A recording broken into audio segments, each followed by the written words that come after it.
sunshine, and with those temperatures really warming up, I think we may get close to the record high, I should say, 93, set back a long time ago, back in 1893. Okay, before we get to the temperatures, let's talk about rainfall. So far this year, we've picked up 3.17 inches of rain. And you may think, well, that's okay. Well, actually, we're behind. We're behind about 3 inches, 3.05 to be exact. Now, I think we will play a little bit of some catch up as we head towards the end of the week, Thursday and Friday. Matter of fact, may pick up, an inch and a half, 2 inches, somewhere around there, give or take. So that'll be definitely good, and we need the rain. Okay, outside this morning, our low temperature was right around 61. Current reading, we're sitting at 78 degrees.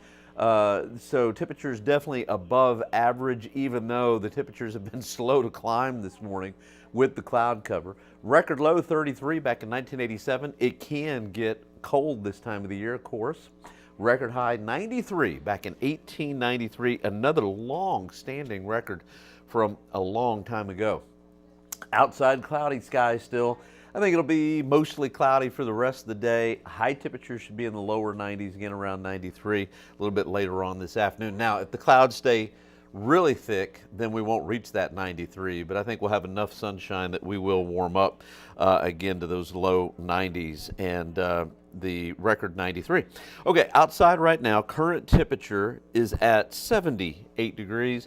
We've got 72 Kerrville, Uvalde's at 78, Del Rio's in the upper 70s as well, coming in at around 78, and Pleasanton.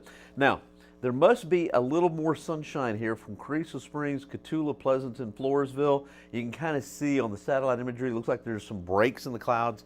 Temperatures are warming up into the lower 80s, so sun definitely makes all the difference in the world, and will continue to make a difference. So we'll see a little sunshine and we'll warm up. All right, we've got a dry line out towards the west, out in the western portions of the state.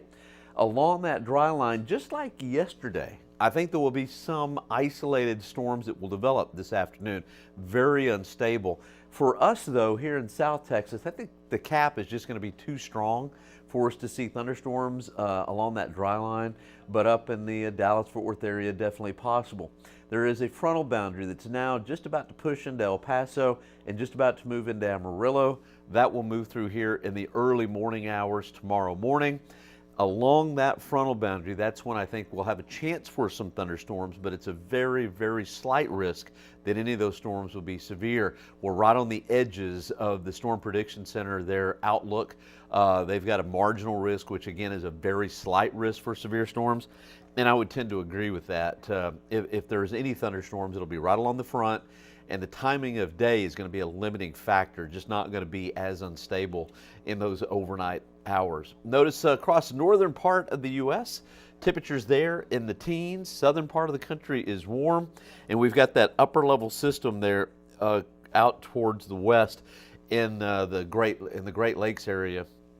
In the Rocky Mountain area too. Salt Lake City and Utah, boy, they have picked up a lot of snow this year, and they still see the snow coming down out there in Utah. Okay, so let's talk about that upper level system here. Just in the western part of the country, that's going to help to promote lift, speed shear, directional shear, you name it, it's going to be there. But most of the lift with this system is going to be across North Texas, Northeast Texas, Arkansas, into Missouri and Iowa and up into Illinois. For us, we're going to be kind of on the tail end of that, plus the cap is going to be strong, and that's why I think this is a very, very slight risk of severe storms. Not out of the question, could happen, but I think most of that activity is going to be off to the north and east.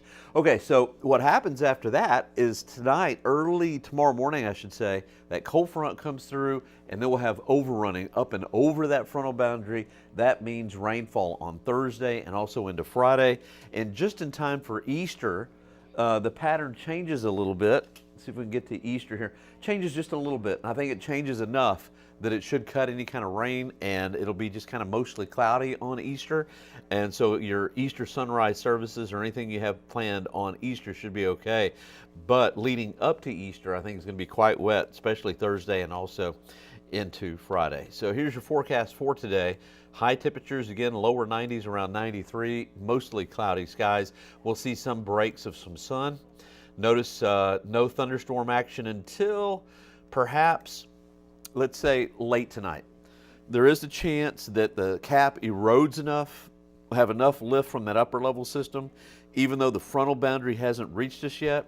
I would give that probably a 20% chance tonight before midnight of seeing a thunderstorm. But if a thunderstorm develops tonight, they will be intense and they will be strong.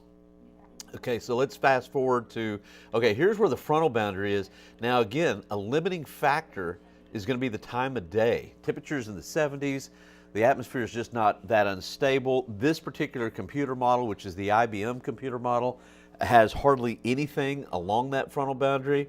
I think that's probably going to be false. I can't imagine this front coming through with all this humidity that we have without seeing at least a broken line of thunderstorms along that front, and that's going to be first thing in the morning. So there's that slight chance we could see a thunderstorm tonight. Some of those could be severe.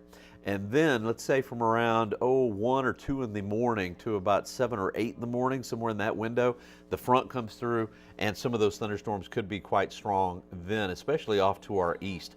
Temperatures staying pretty cool pretty much all day on Wednesday compared to today and what we had yesterday. I think highs only in the 70s for Wednesday, and then it gets really cool.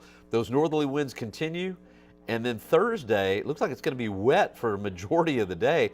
And I think we're going to be in the 50s a good part of the day on Thursday, highs only in the lower 60s. And then on Friday, also high temperatures only in the lower 60s. So a cool end of the week and a wet end of the week. All right, so let's take a closer look at the chance for severe weather. Now, just like the other day, best chances for storms up in North Texas in the orange shaded area. There's an enhanced risk. And they don't put this out too often, but a moderate risk for severe storms, eastern Oklahoma and also into western Arkansas. And then you'll notice a little tailing end of the slight risk. And here in San Antonio, by the way, the Storm Prediction Center, they kind of chop this away a little bit. In the green section, this is your very slight risk for severe storms. So most of the viewing area probably don't have to worry about severe storms, but I would say roughly from San Antonio to Gonzales, maybe Floresville, and then northward from there, you've got that very slight risk for seeing a severe thunderstorm, and that's going to be mainly overnight, maybe as early as tonight if a few can get rolling before that frontal boundary. How much rain am I talking about for the end of the week? Well, I think it's going to be quite beneficial. I think southeastern counties along the coast, probably closer to 4 inches of rain. I think by the time we get to Saturday, 2 to 3 inches of rain over to the east. And here in San Antonio, we're going to have a really tight gradient as far as rainfall. I would say around 2 inches, 1.5 to 2 inches here in the county.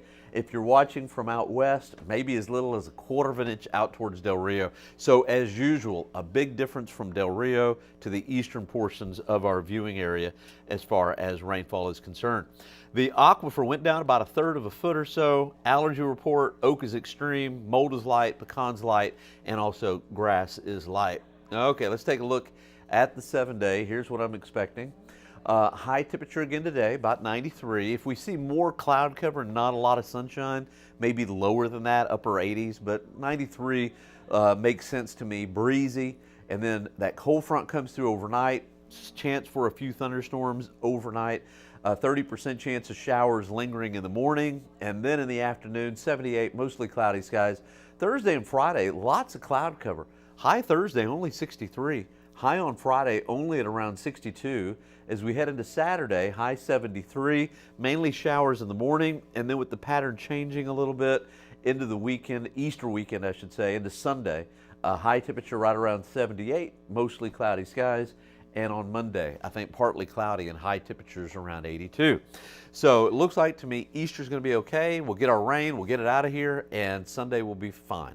So that's a good plan. That's what it looks like to me. I'll be doing the noon show today, so make sure and watch that. Watch us 4, 5, 6, and 10, and I'll be back tomorrow morning. All right, thank you for streaming with us. We really appreciate it. I'll see you later.